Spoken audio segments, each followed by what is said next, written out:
Harpists are a social group. We're almost there. There we go.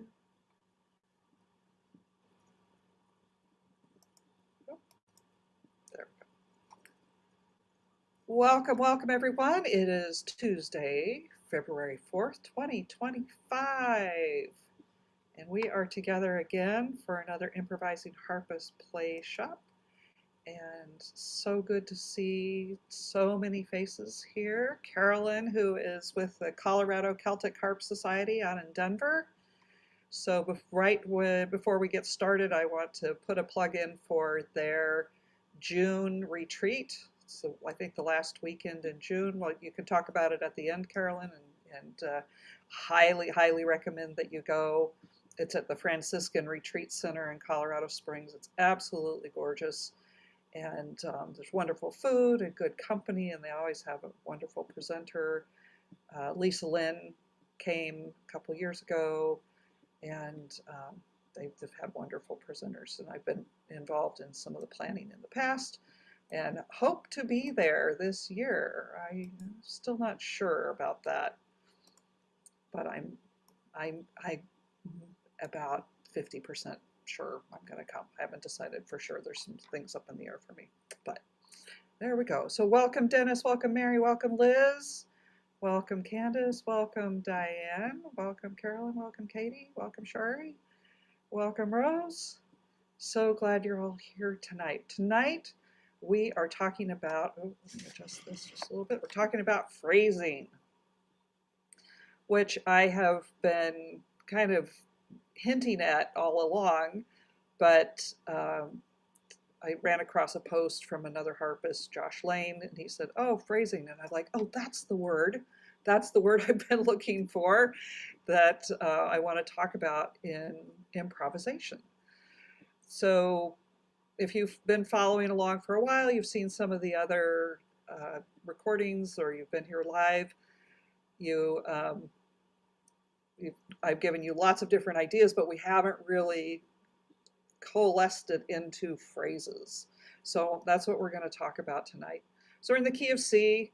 I'm going to apologize right now. I just taught a couple lessons and my harp is not super in tune. So please excuse the occasional slightly out of tune string. But if it's really bad, I'll stop and do a quick tune on it. But I didn't want to do that. You can pretend you're in a temperament. I can pretend I'm in a temperament. And so let's get started. So I want to talk about music as a language for a minute. It's the universal language, what we know that people are wired to make music, to dance, to sing. This is one of the things that as humans have been doing as long as we've been humans, and there's been some interesting studies done with tribes that have not had contact with Western music. It's really hard to find anybody who hasn't had contact with Western music at this point because everybody's got a phone and an internet connection of some sort. But so these studies are from a while ago, several decades ago, but they found some folks in some tribes of folks who hadn't encountered Western music before, and they wanted to know, is it a universal language? Is music a universal language? So what they did was they had some different pieces of music, and then they had pictures of faces that indicated different emotions. So there was a happy face, there's an angry face, there's a sad face, there's a confused face, there was, maybe like 10 or 12 different faces. And they then asked the people that they were working with, to agree that this meant this was. They also does this read to you as a happy face? Oh yeah, that's a happy face. Everybody smile. We all smile when we're happy. This is a sad face. This is an angry face, and so forth. And so there was agreement with them that everybody knew what those faces meant. And then they started playing music for them and asked them, what emotion does this call up in you? And what they found was that these people were generally in agreement with what the composer intended. If it was a happy, uplifting piece, they read that or heard that as happy and uplifting. That point to the picture of the happy face, like that's the one. Or something angry, Wagner, da da da da da da, right? Very stirring, and so that one. And it was just, to me, that was really interesting, that from the point of view of conveying emotion regardless of your spoken language. So you don't have to say, oh, in English, oh, this is happy, or I don't speak enough French or any German anymore to be able to tell you what those words are in those other languages, but we don't have to. We can convey those emotions, those feelings through our music and speak to the hearts of people who don't necessarily speak our spoken language. Another data point to that is that many of you know I have a podcast called Relaxing Harp Music. So first of all, it's mostly healing music. It's not meant to be stirring, it's meant to be relaxing. But I haven't checked my numbers recently, but I just passed 100,000 downloads. And I have listeners all over the world. And mostly in Europe and mostly in the US, but that's mostly because the distribution company has presence in those places. But I have listeners on every continent except Antarctica, because I'm not sure how, maybe I don't even know if they're measuring Antarctica, but I got Australia, I've got Africa, I've got people in East Asia. So my music is speaking to them, even though I don't speak Japanese or Russian or Chinese or Azerbaijani or whatever. They are understanding what I'm trying to say through my music. So I'm saying this because now we're going to talk about phrases and ways to organize your own improvisation in terms of sentences, and knowing that most languages are organized that way, that they are organized into phrases and sentences, and that's because of how we breathe. So in a lot of ways, phrasing is easier for flute players and sax players and anybody who breathes into their instrument. So we as strings players, as harpists, we have to work a little harder at that because we can breathe all the time. It doesn't really matter when we take a breath to what we're doing. But if we want to convey information to other people, we do want to create it into something that breathes. So how do we do that? How many people are singers or have been singers of some sort? Choir counts. Yeah, fabulous. Okay. This is very helpful, very, very helpful to you to think about songs that you sing or have sung, and how many words or how long can you sing on a single breath? 4 measures, 8 measures. If your choir director is really mean and makes you hold a note and then keep singing, maybe 12 measures. You got to hold this note and then keep going, right? But not more than that, because you run out of breath. So as we're thinking about phrasing in our improvisations, we can think about how long is a breath. And then if we really want to break it down and say, okay, I want to work with a metronome and I want it to be 8 measures. I do that sometimes. But if I'm doing more healing music that's a little more vaporous, there's a breathing word, vaporous, vapor. I can think about it, what I'm doing in terms of how long am I taking a breath? How long am I expressing the breath for? Okay. So now let's talk about one of my, let me call up 1 second. This is one of my favorite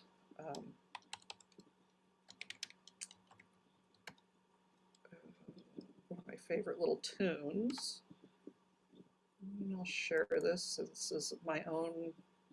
This is an out of copyright tune, so we are safe to use it, improvise with it, play with it. This is why when I'm working with tunes, I like to work with older songs. This is All the Pretty Little Horses, which I use a lot in my workshops. And my mother sang this to me when I was a kid. And let's just do a little bit of analysis on this. So here we have, we could say, it depends on how you sing this song. So let's see if I have a version that has words with it. Hold on one second. I should have called this up.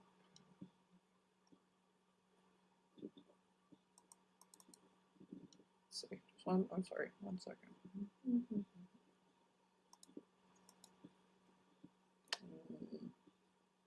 don't have it handy. Okay. But in a way, it's better that we don't have the words, because then we can just look at this and say, well, if I were singing this, where would I take a breath? So let me play through the first line for you. Can I have I'm pretty sure that I have my original sound. So the first line goes.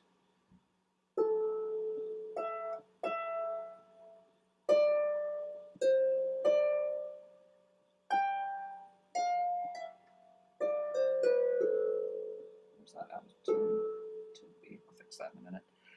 So it could do ba ba ba breath, ba ba ba breath, ba ba ba da da da da da. The last 4 measures could be in one breath.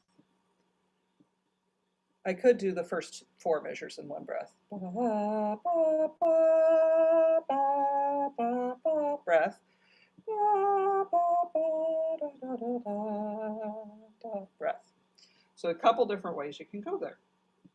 Now, you are welcome. If you don't have this and you would like this sheet, I'm happy to send it to you.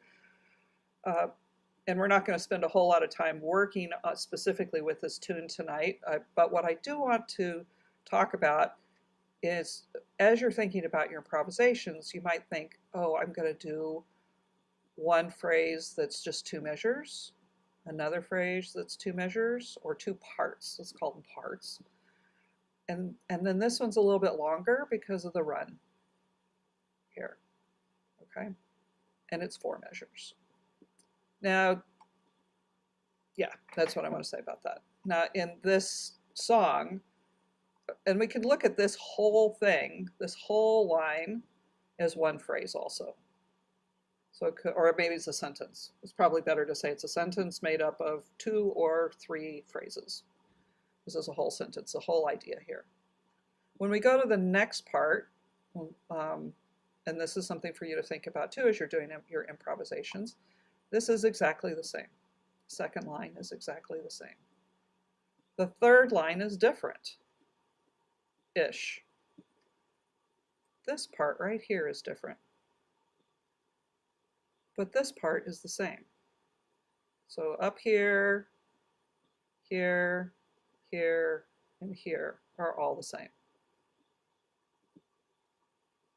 This part here, first 4 measures is the same as the first 4 measures here. Same as the first 4 measures here. Now, if you don't read music, I think most of you do, mostly what I want you to see is patterns. That this group of notes, even if you don't know exactly what the treble clef is or how to read this group of notes is the same as this group of notes, is the same as the last group down here. This part is different. And these are patterns that you can use in your own improvisation. So we're going to call this first sentence up here, sentence A. Here also sentence A. And at the bottom here, sentence A. This one is B because it's different, but it's made up of part of A. So I'm going to stop sharing for a second. And we have to, let's see, here we go. I'm going to make a whiteboard. Hopefully this is going to come through the recording.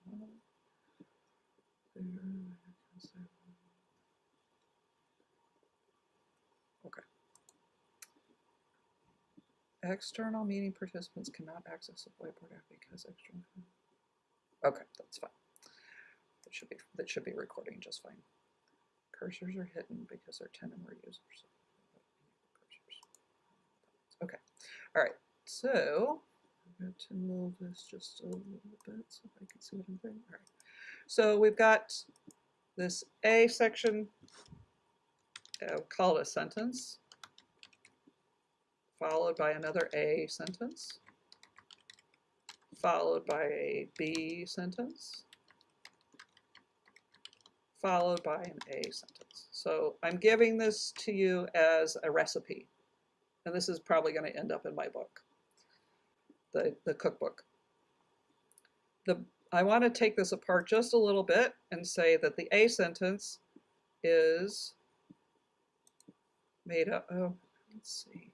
Can I move that? Can I move you? Make it bigger. I'll do it down here. The A sentence is made up of, let's call it two parts. So there's two parts.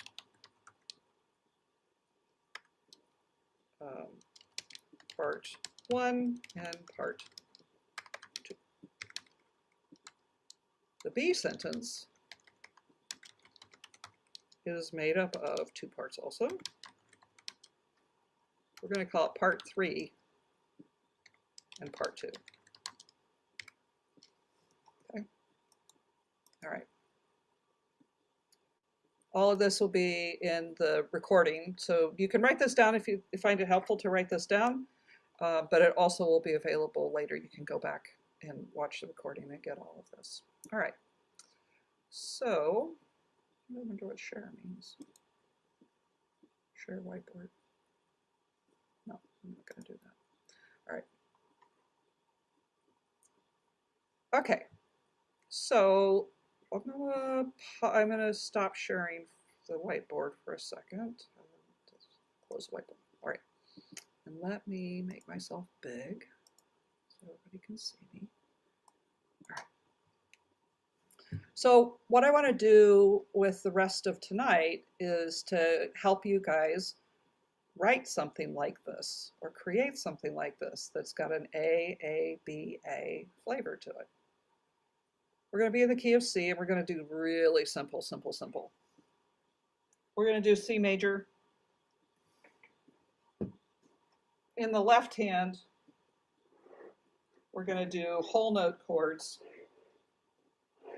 So you can do whatever it feels right to you, but you can I'll do it backwards. You can do a C chord like this, C, E, G, do it like that. You can just do the C and the G. Or you can do a 1, 5, 8, like that. I'm going to just do the C and the G, like that. But I'm playing it backwards so you can see what I'm doing, but I'm going to play with my left hand. Okay. In my right hand, I'm going to make part 1, which is going to be a breath. So it's going to, let's see, and I'm going to do something really simple. So I'm going to do.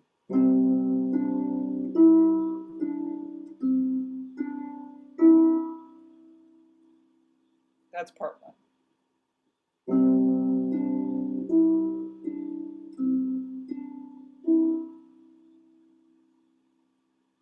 Okay? Just, it's a tiny little snippet. So just a phrase, tiny little phrase.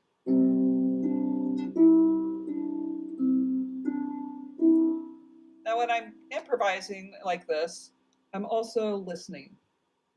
And as I'm writing my book, my cookbook, I'm realizing listening is becoming much, much, much more important in the book as I'm writing it. Because where do we go next with the improvisation? Where I go next with the improvisation is where my ear takes me. So I got to listen to what I'm doing and play it enough times to say, okay, what is this? Where is this going next? Where is this going next? The more music you have played or sung, the more you internally can feel like, oh, it probably should go there. So as I'm doing this,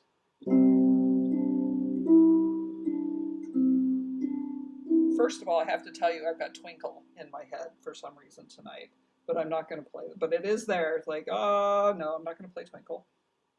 But what I am hearing after I get Twinkle out of my head,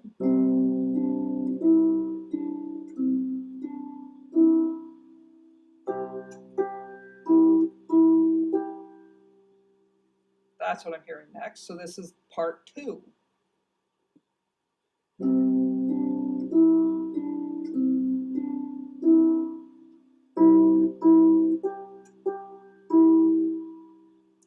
It's flat, but all right, I'm in a temperament, so it's perfectly in tune for my temperament.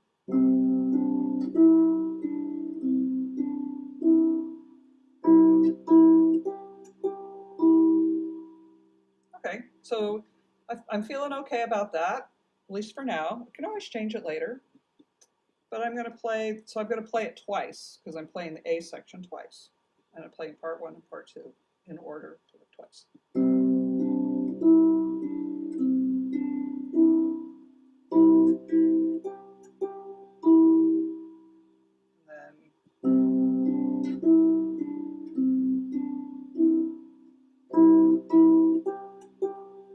Now I just thought of something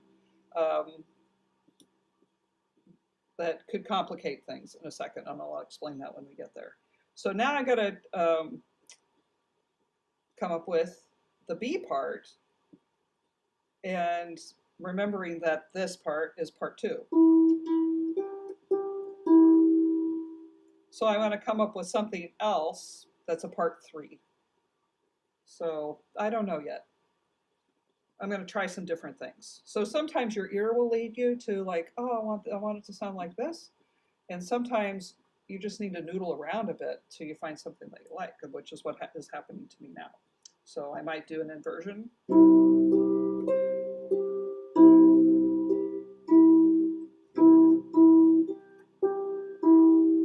There's the part 2 showing up there, right? So here's the part 3, potential part 3.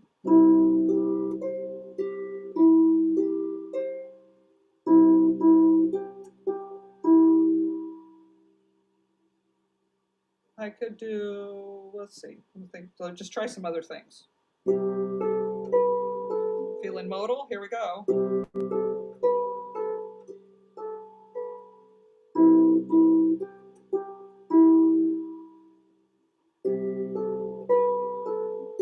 Whoops, there we go. Could be cool. All right, we'll try some other things.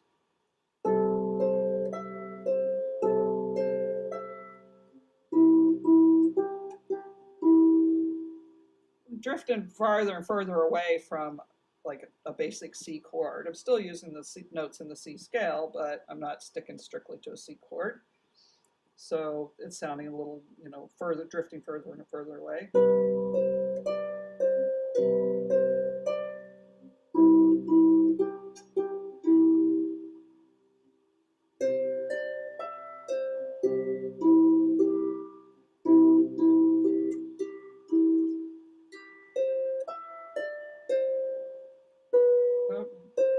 I kind of liked that.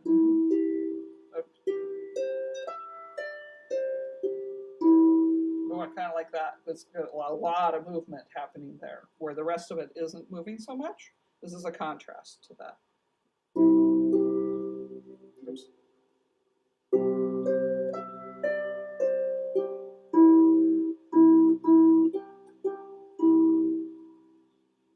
Okay.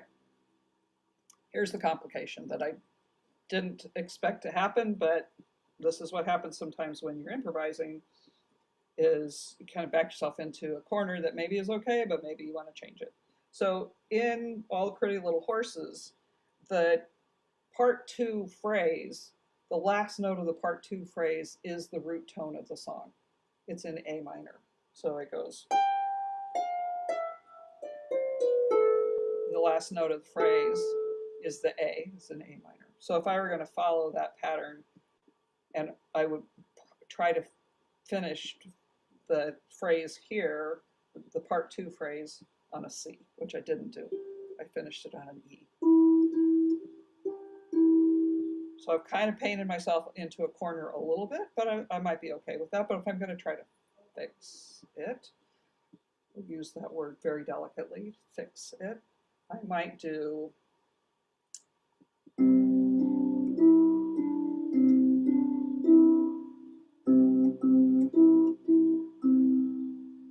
but it feels a little heavy, a little final there. So we'll come to this in a second, how to fix this at the end. So I'm going to stick with my original idea because I kind of like it now. Part two.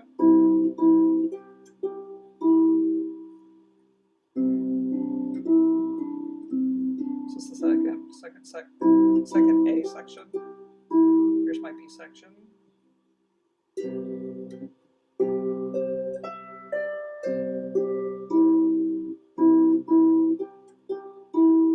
now I'm going to go back.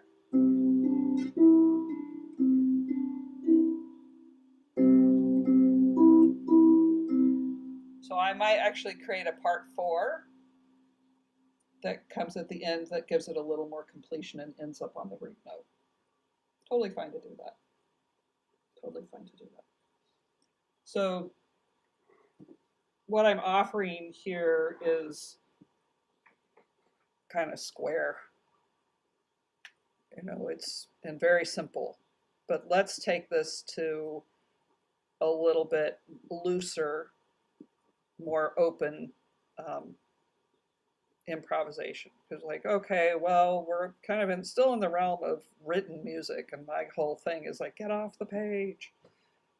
But you don't want to just like have this river that's an inch deep and spread all over the place either. Some river banks to help give it some motion and direction. So that's kind of what I'm offering. Right now I'm giving you like really strong, stringent banks, but now we're going to take it and kind of open it up a little bit more. So I have some go-to hand patterns that I like, and so I'm going to start there. This is something I play a lot because I like it, and I encourage you to play the things you like a lot as well.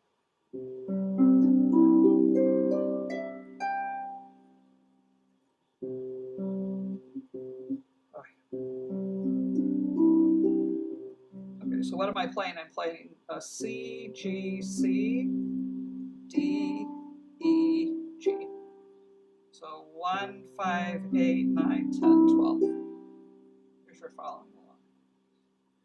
So I'm going to play.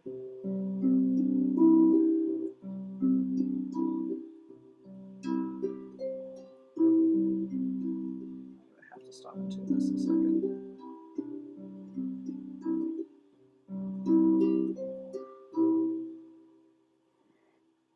I can't take the temperament, Candace. It's driving me, making me temperamental. I was just trying to make you feel better. Well, thank you. I don't know. We've gone from really cold weather to it was 55 degrees yesterday. Today it was in the 20s again. The harp is letting me know, I don't like this. Get this.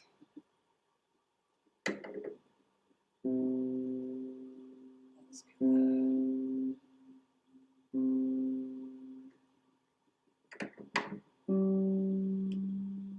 Oh my goodness. Is this out of tune? I start to suspect key strings are going to start breaking.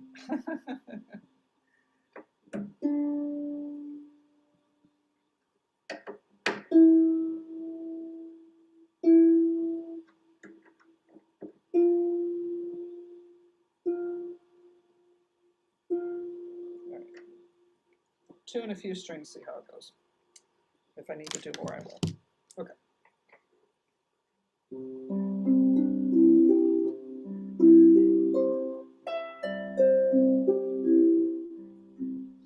So let's do a phrase here. So I'm doing a phrase here.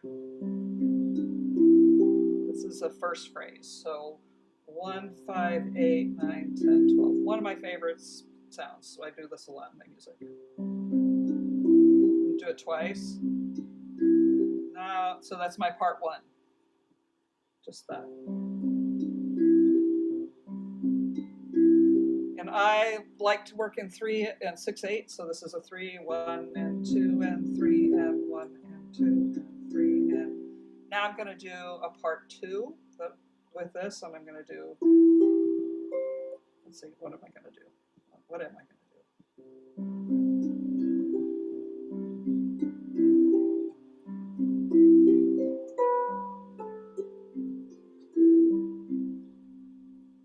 I'm going to do 1, 1 and 2 and 3 and 1, 2, 3, 1 and 2 and 3 and 1 and 2 and 3 and 2.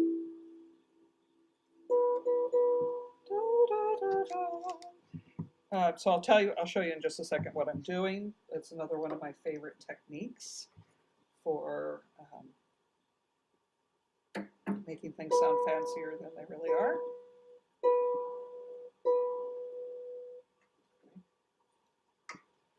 So just a slight detour here. So I like to play left, right, left, right, left, right. So I'm doing one.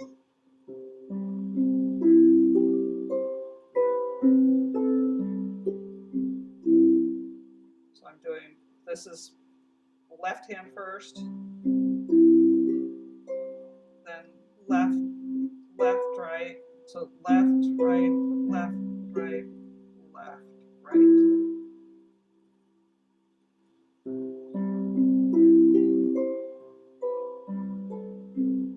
Oh, I did it backwards. So I'm going from the bottom. So 1, 5, 8.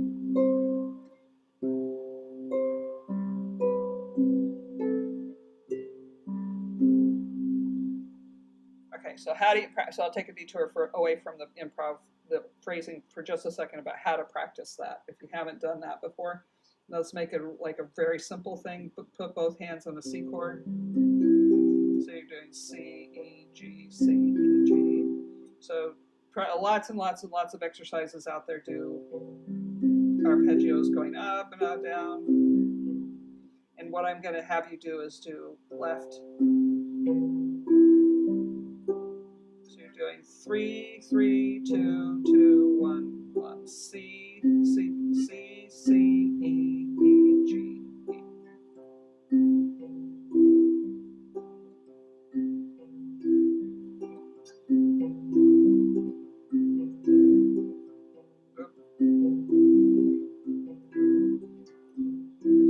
It sounds fancier than it actually is. It sounds complicated. It does take a little practice. I've been doing this for a while. But then once you have this down, you can apply it to different notes. So then you can do so I'm playing C, G, C in 2 different hands.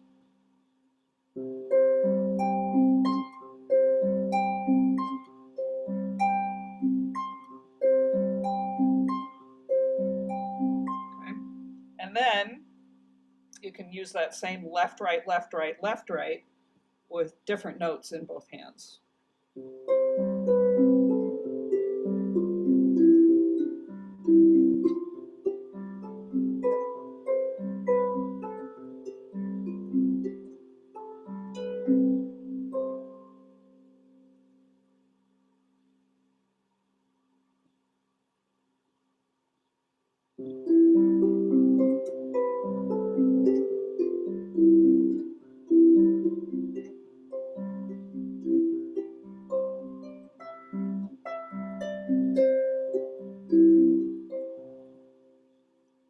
What am I playing in my right hand? I'm playing inversions and scales.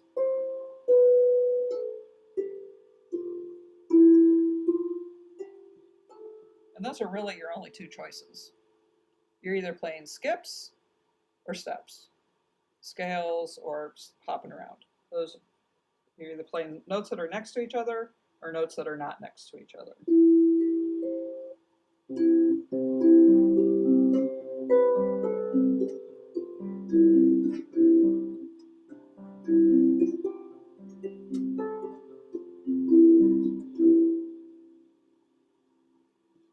I encourage you to practice that and play around with it. Left, right, left, left, and go slow at first. I'm playing it quickly, but you can do it very slowly. And of course, tonight we're working with a C chord, but there's no reason to not then apply that to other chord progressions. So if I'm going to do that, let's do that.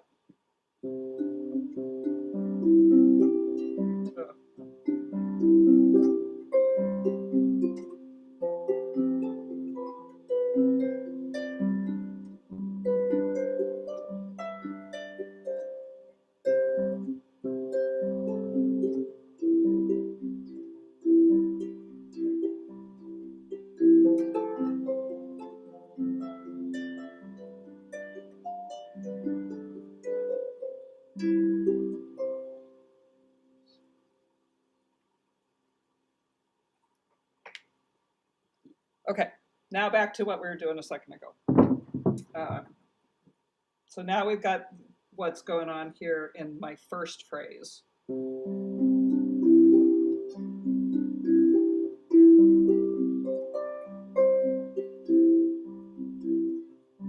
So my part 1 is this. 1, 5, 8, 9, 10, 12. Play that twice. And then the second part of my first phrase is an inversion.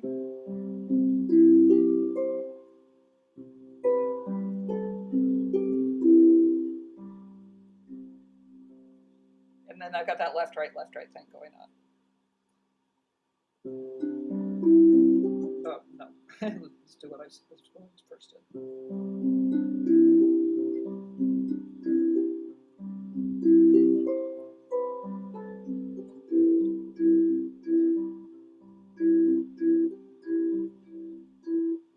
Okay. So I've got a first phrase, and now I'm kind of noodling around a little bit.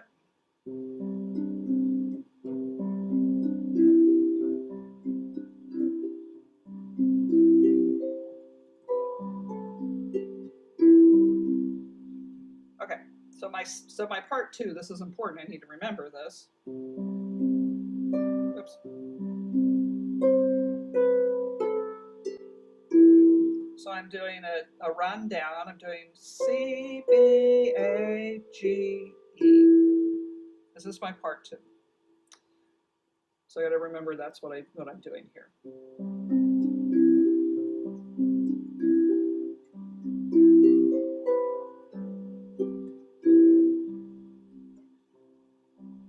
And then I need a part 3 and possibly a part 4. So now I'm going to do no,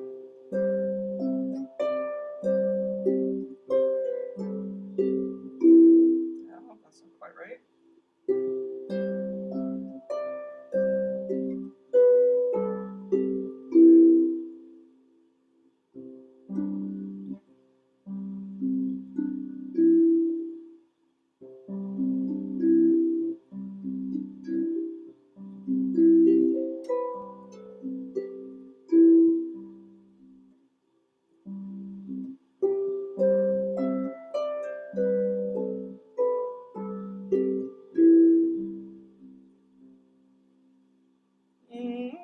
So now I'm at that place where I'm not exactly sure what my ear is asking for, so I need to play around with a few things.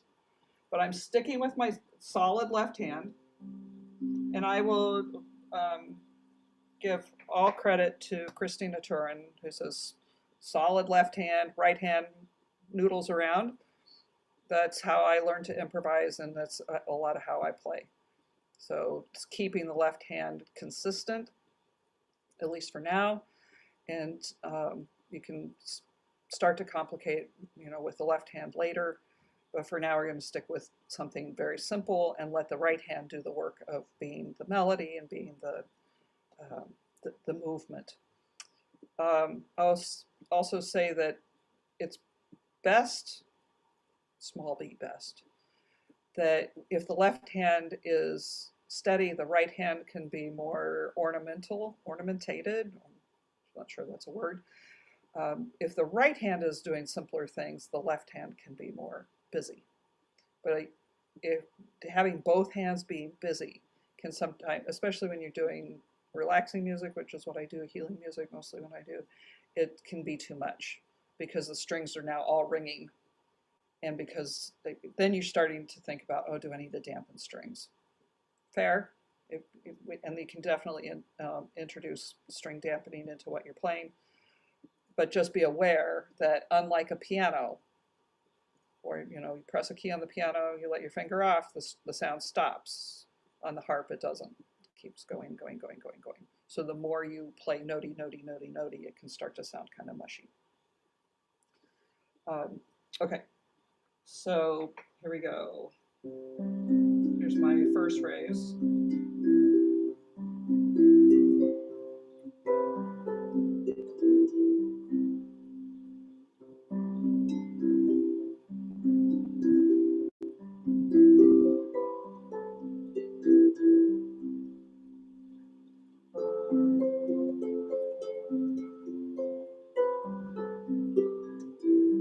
That's where my ear wants to go, is to actually change to an F chord. So I will. It doesn't, we can do that. So I'm doing my first part, my second part coming up here.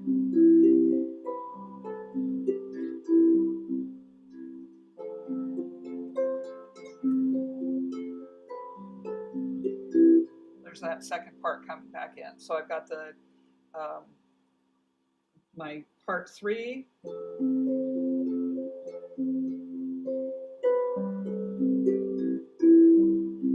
So I've got the same hand pattern going on in my left hand. I'm just playing, instead of C, G, C, I'm playing F, C, F. And then back to C. So I'm doing, and then in here I'm playing A, C, A, C, C, A. Just playing this, the third and the fifth. So F is 1, A is the third, C is the fifth.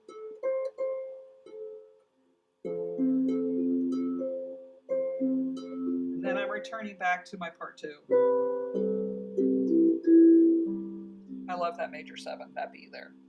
I like that. I'm a big fan of that major 7. So, part 1.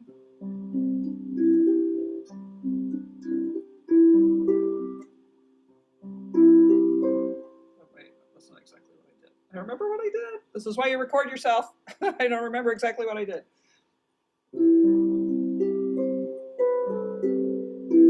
Yeah.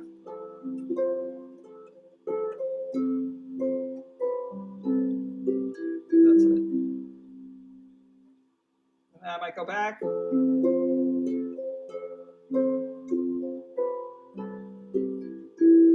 So with that part 2 part, I'm still landing on that E, which does not feel final. Doesn't feel like it's closing it off. So I might need a part 4 here that finishes on the root note, the C. So I don't know what that's going to be yet. Let's try something here.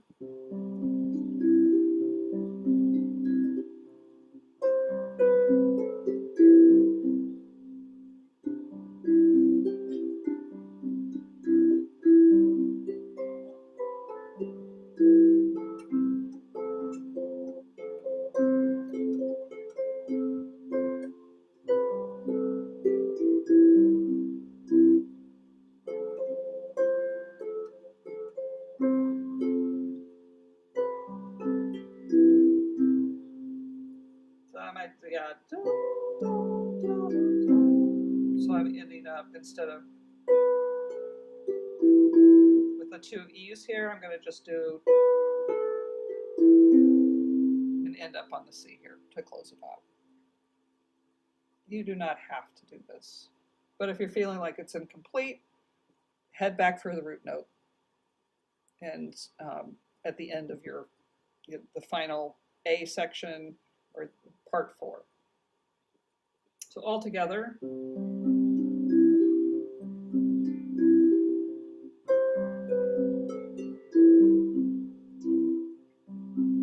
Second time, the A section. exactly the same.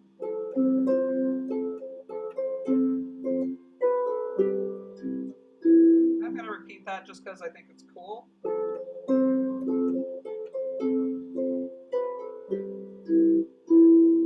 Oh, but and then I'm going to go back to the A section.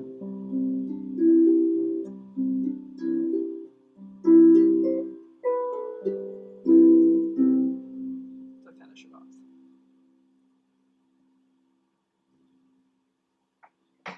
Okay. So, do I think like this when I'm playing? No. To be honest, no.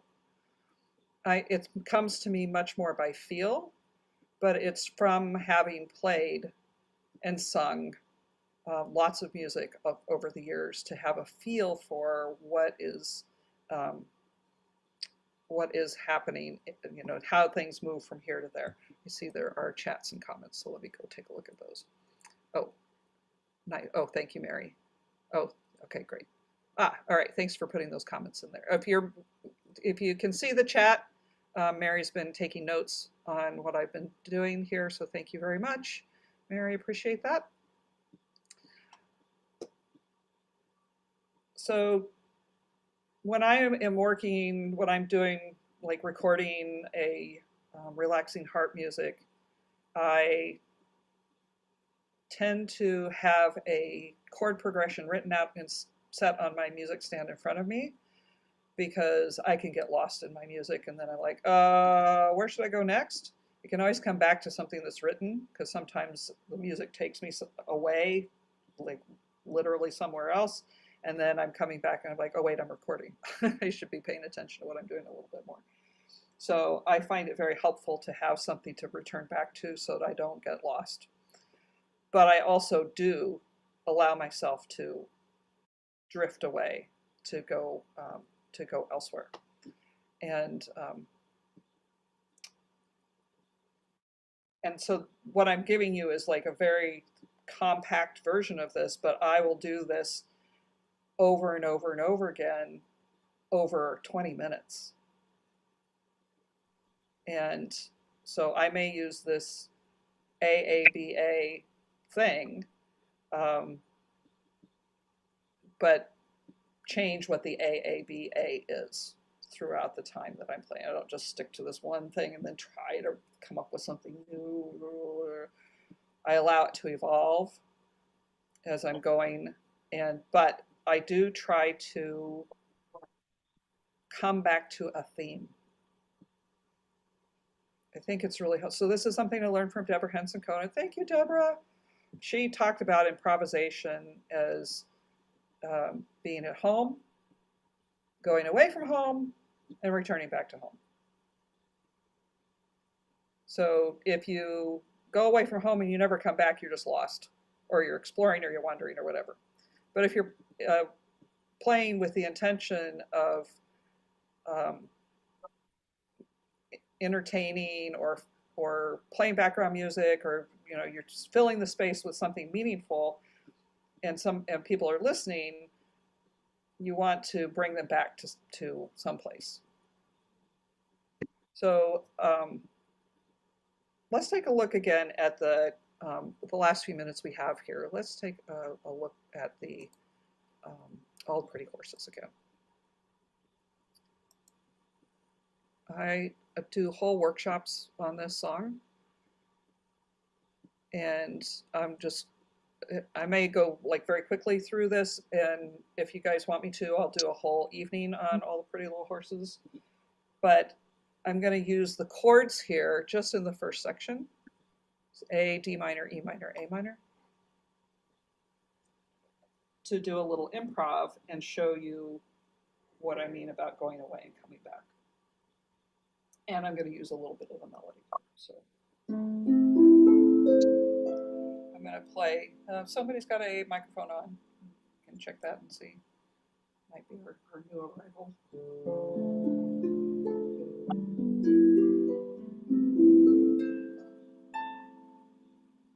So the melody.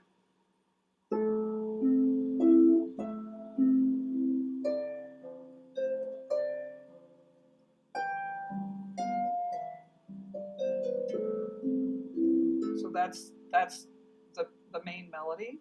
Those are the different phrases. And so then if I'm improvising on this,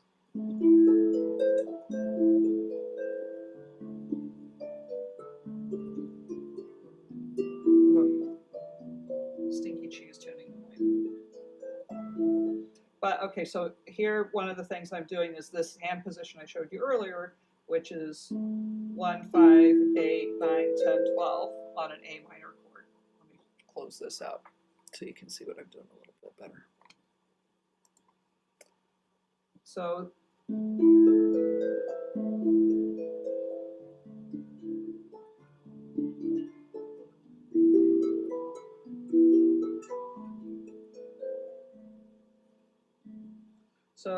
now I'm doing an improvisation on the chords here.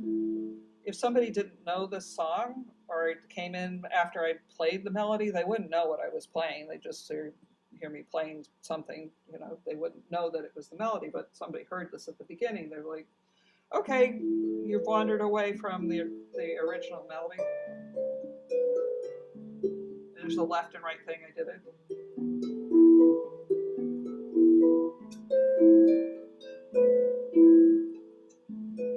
There's the left right thing again.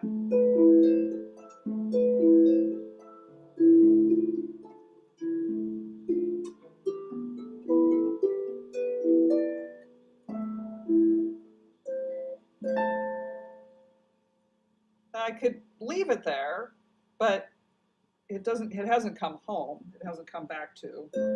Oops.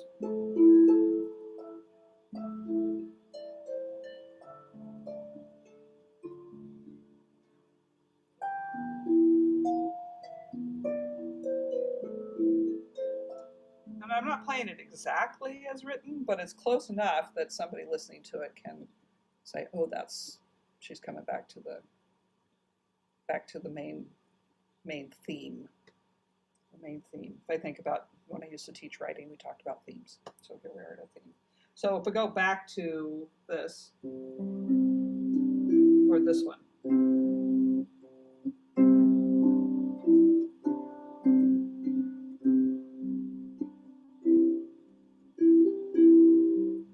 This is why you record yourself, because I don't remember what I did at the beginning.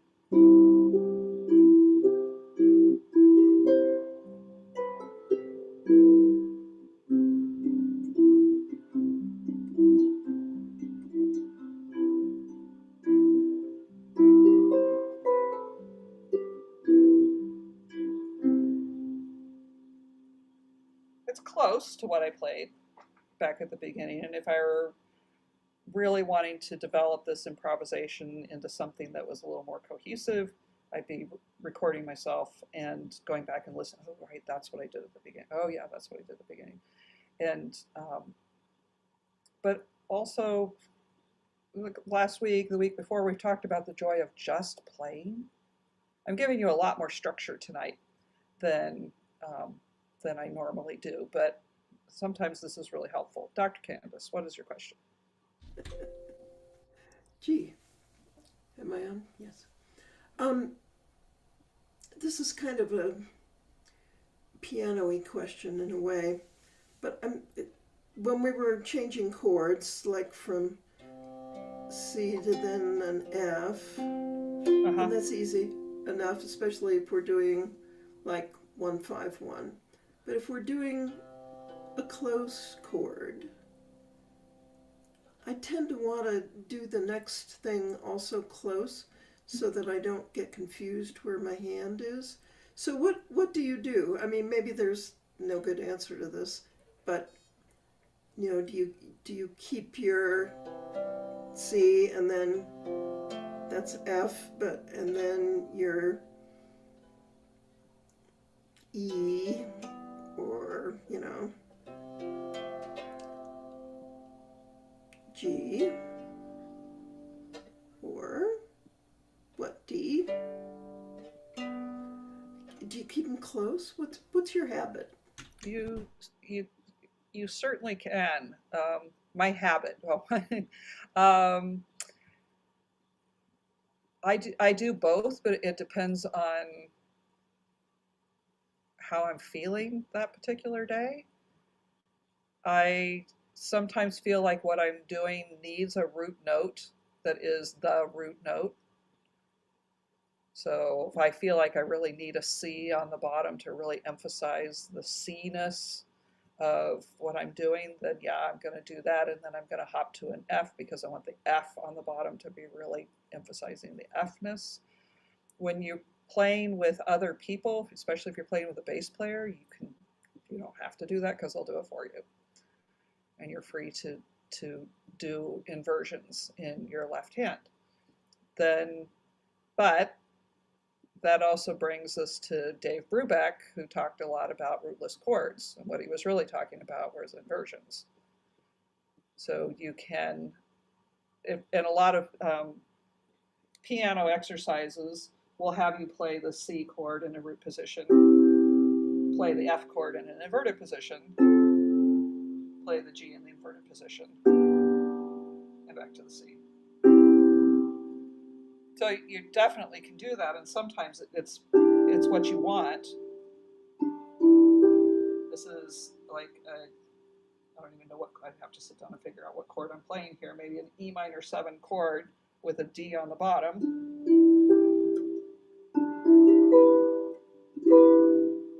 Very pretty with the D on the bottom. This is just a different sound, the E minor 7 with the D on the top versus the E minor 7 with the D on the bottom. And then if I drop the B off the top, I've got that. This is why as I'm writing the book, it's becoming so important to listen. What is the harp telling you to do or asking you to do? What is in the moment? This becomes a meditation, like a Buddhist meditation. What in the moment is the thing that's being called to come forth? And being patient with that process. Saying, oh, that's really beautiful. And then recording yourself. So you're like, oh, that was so beautiful. What did I do? Trying to remember the beautiful thing that you did, right? So there's no right or wrong answer to this. It's really what feels the best, what sounds the best. When you think, oh, the harp, some people say, oh, the harp's so limited, you only have 7 strings. But within that are endless possibilities. It's not just the 7 strings, it's all the inversions, and then the way they're vibrating down here gives a different flavor than how you play the same 3 notes up here, right? And then the thing I love about music is that you can play these 3 notes, but you can play the same 3 notes in a different order, and you're still calling that a C chord. And you can't do that with letters. Like act is not the same thing as cat.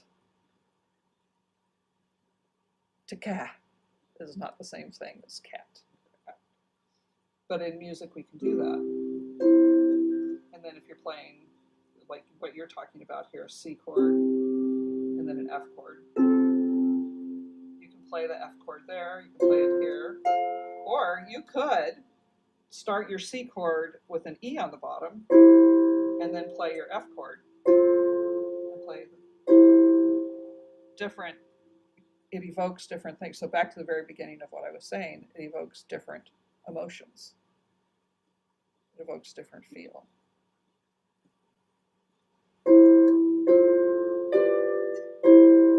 It's different than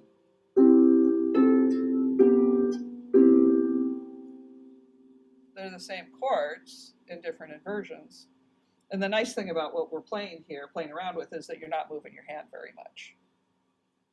And that minimizes mistakes.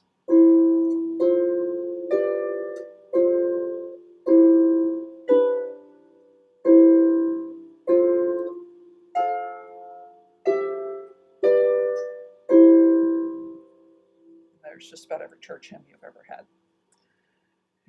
Right?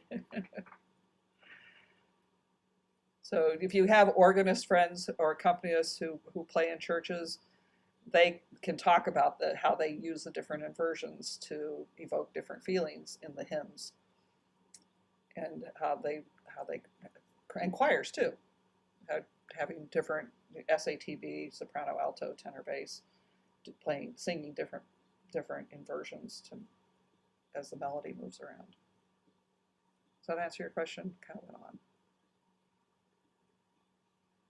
All right. Probably good to practice all possibilities. That's right. That's what I keep talking about. Practice your inversions, practice your exercises, and then take them into your own chord progressions and your own ideas. And then if you're like, oh, I don't know what to do, go back to your inversions, go back to your book, call me. I can help you figure out the next thing to do. So I could go on and on, but I'm not going to because it's getting late here. Oh, hey, Simber. Hi, it's Rose. Hi, Rose. Hi, I just wanted to ask you a question about the inversions, and then just knowing your chord pattern changes, utilizing those inversions to make the connections tighter with the chords. Are there any like charts that, or any special way of really remembering that? Like, oh, you have in your head the normal, the root position, but then how do you do that in your head? Does that make sense? Sure. Yeah. Continue. So, okay, so let me make a note so that I should write that for you at some point. Put that in a little handout, some inversion exercises.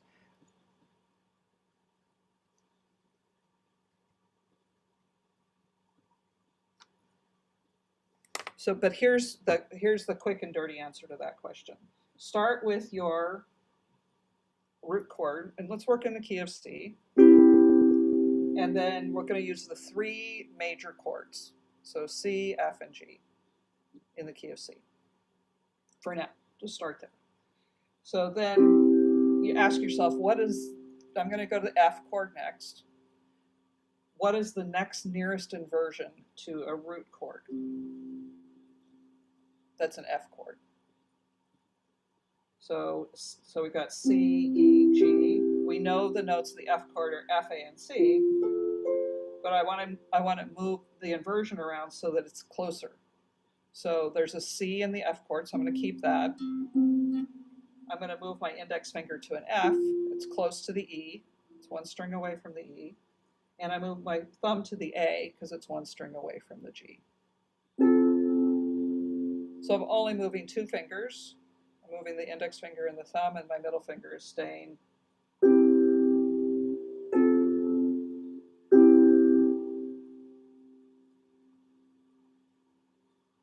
Yeah. Then I'm going to go to the G chord. Go back to the C chord. Just go back to home base for a second. Now I'm going to ask myself, okay, I want to go to a G chord. What is the next nearest inversion to a G chord? Well, my thumb's on a G, so I'm going to keep that. My index finger is on the E, but it's close to the D, so I'm going to move my index finger to the D. That's the next nearest string. And my middle finger's on the C, and it's close to the B, so that's the next nearest string, so I'm going to go there. DBG, right? Yeah. Okay, so then I play the C chord, the F chord, the C chord, the G chord, and back to the C chord. So that's one exercise. Then I'm going to challenge myself and say, okay, I'm going to go to the next C inversion. So that's E, G, C. I'm going to go to an F chord. What's the next nearest F chord? I'm going to just give you the cheater here. It's the F in the root position. So I'm going from E, G, C.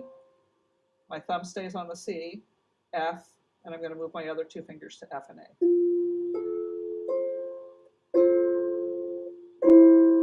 And I'm going to go back and forth.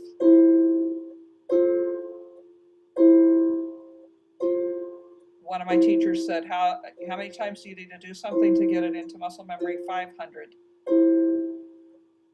Right? I know. And I said, what? All right.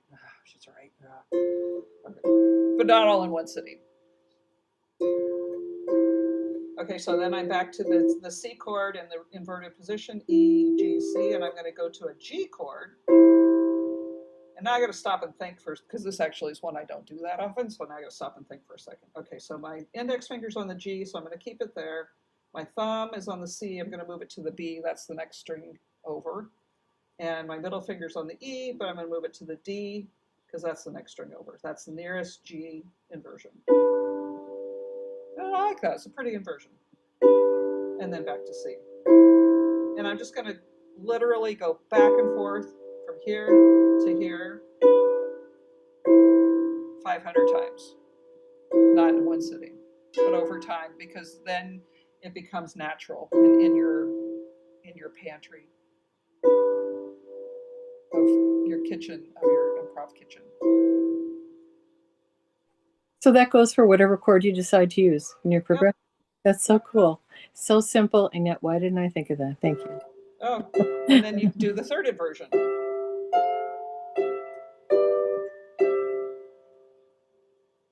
And then when you're improvising and you want to move from one chord to another, you can't, because you know where they are. And the hand shapes for the inversions are the same for all chords. The root position chord is the same for a C chord, an F chord, a G chord, a D minor chord, an E minor chord, an A minor chord, and then if you're in other keys, a G, a D, and so forth. That's what, the root position is the root position on the harp. That's not true on the piano. That's not true on the piano. It's much easier on the harp.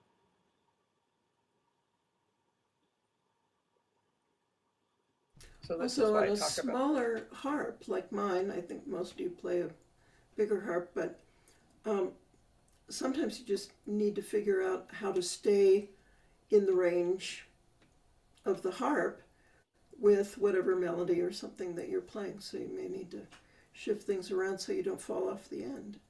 That's right. People, beginners always want to start on smaller harps because they think it's going to be easier, but it's not, because your hands are crossing. And so I would say 26 strings or more for a beginning harpist, so that each hand has its own territory. You don't have to cross. And if you're playing a small harp and you're playing pieces that are written for bigger harps, if you know how to do your inversions, you can move the left hand around or move the right hand around to be able to play that piece and play it on a smaller harp. Yeah, Mary. Yeah, that happened to me at the harp retreat because I had a rental harp that was only 30 strings and I was going to be playing in the student concert and it was for a 36 string. So I was using inversions down at the bottom and toward the middle to be able to fit into what I could do. So yeah, inversions are very helpful. Brava, brava. Mary, was that a challenge for your brain to think that way, or are you really used to that? I'm used to inversions. I always think about, I practice them at times, first inversion, my thumb's going to be on that root note that I want. My second inversion, my second finger is going to be on the root note, 2 spaces, 2 strings down below that, where that root note is. So I can get on there pretty easily. But the problem was it was already in my muscle memory. What I was playing. So I did have to think about, okay, instead of thinking in my mind that I'm playing a G chord, it's like, how am I getting that inversion? So yeah, the inversions can be really helpful, but you need to practice them first. Yeah, wonderful. Thank you so much for asking your question, Rose. That's really, I love that we're talking about this. All right, other questions? Well, I just want to say you fill in so many gaps for me in my music knowledge with these little things. Thank you. Oh, you're so welcome. You're so welcome. My pleasure. All right. Can't wait to, Carolyn, do you have a question?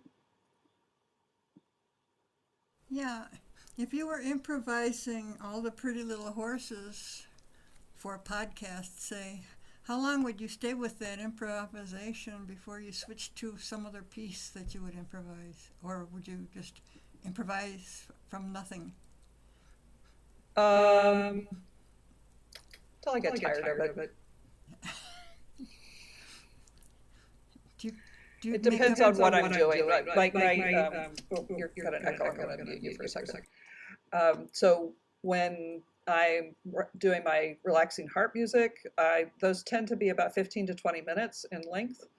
And so I find that what feels comfortable is maybe 5 or 6 minutes on one particular idea, and then I'll move to another idea and move to another, or come back to my initial idea.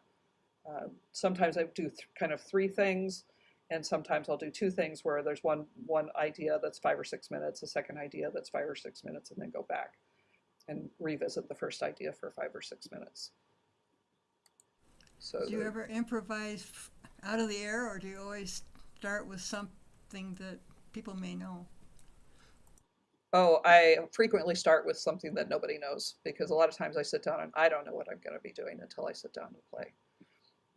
I do take a few minutes ahead of time when I'm getting ready to record to just sit quietly, breathe, get myself kind of centered, because we're running around thinking lots of things, and I want to be focused and quiet. So I'll spend some time getting quiet, and then I'll ask myself, what needs to be said today, or what is coming through me today, or what would the harp like to do today. Do you change keys a lot, or do you pretty much stay Never. in like? Oh, really? Okay. If you listen to this is kind of deliberate choice. I'm gonna mute you again. Yeah. So this is a deliberate choice on my part to stay in the key of C. So so that when listeners are listening back to back, which I know they do, for them it's just one long thing that's all in the same key. Now, I may change my mind later and decide I'm going to play in another key, but I don't want to fool around with changing levers and stuff in the middle of that, because I'm in a meditative space as well. So yeah, Mary. That last class that we had in January, where I think it was that one where you had us think about in emotion, what do we want to portray? That was really eye-opening, because I just kind of sit down and I try to improvise, but I'm not necessarily thinking about where am I, or what is it that I want to get across. So that was pretty impressive. Oh, thank you. This is something that, as I'm working on my book, I'm also going to be writing about a lot about how I'm actually creating a recipe for love music, like you're trying to convey love music, or create sad music, or create tension music. These are different recipes that I'm working on right now, and to help give you ways to convey how you feel, or what you want to evoke in the listener. Yeah, Candace. We've talked a little bit about modes on the harp, and so if you're playing in C major, but you keep all your levers where they are, and now you start playing things with A as the root, for example, that's someplace very easy to go to. And it seems, well, I find myself doing this. I don't want to flip any levers. I don't like my levers. And so if I want to go somewhere else, I just move into another mode. Sure. Yeah. Sure. I really recommend Christina Turin's book called Illuminations. It's one of the books that she uses in her classes, in her IHTP. And at the front matter, about the first 15 pages, she talks a lot about the modes and the moods that they evoke, and why they do from a physics point of view. It's a very interesting reading. Highly recommend it. But you can also do this for yourself. And I do recommend that you do this, is to play in the Ionian mode, which is a C scale, and see how this feels to you. What is this evoking? Take some notes. What does this feel like to you?